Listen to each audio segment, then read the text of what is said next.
ഞാൻ സെൻസസ് എടുക്കാൻ വേണ്ടി വന്നതാണ്, ജാതി സെൻസസ്. അറിയാം. എനിക്കിവിടെ ടിവിയും ഫ്രിഡ്ജും വാഷിംഗ് മെഷീനും അവനും പിന്നെ പട്ടുസാരിയും ഒക്കെ ഉണ്ട് സാറേ. അപ്പത്തെ വീട്ടിൽ അവളില്ലേ, അവൾക്കിതൊന്നുമില്ല. എല്ലാം വെറുതെ പറയണതാ. ഇതൊക്കെ എന്തിനാ നിങ്ങൾ ആദ്യം പറഞ്ഞത്? ചോദിക്കുമ്പോ പറഞ്ഞാൽ മതിയല്ലോ. ഭർത്താവ് എവിടെയാണ്? അകത്താ സാറേ. ഭർത്താവ് അകത്തിരിക്കുകയാണോ? പുറത്തേക്ക് വിളിക്ക്. അയ്യോ, ആകത്തല്ല, ജയിലില്ല. അയ്യോ, പാവായിരുന്നു. രണ്ടുപേരെ കൊന്നു, അത്രേ ഉള്ളൂ.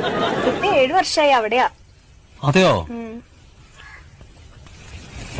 ഈ വീട്ടില് നിങ്ങൾ ഒറ്റയ്ക്കാ താമസം? ഏയ്, എന്റെ മോനുണ്ട്. അവനിപ്പോ 4 വയസ്സായി. ഭർത്താവ് 7 വർഷമായിട്ട് ജയിലിലാ പറഞ്ഞു, കുട്ടിക്ക് 4 വയസ്സ്. അതെങ്ങനെ സംഭവിച്ചു? അതാളെ ഇടയ്ക്കിടയ്ക്ക് കരോളിന് വരുവേ.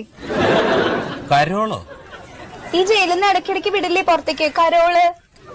പരോള്? ചില സ്ഥലത്ത് അങ്ങനെയും പറയും. ശരി, പേര്? വത്സല.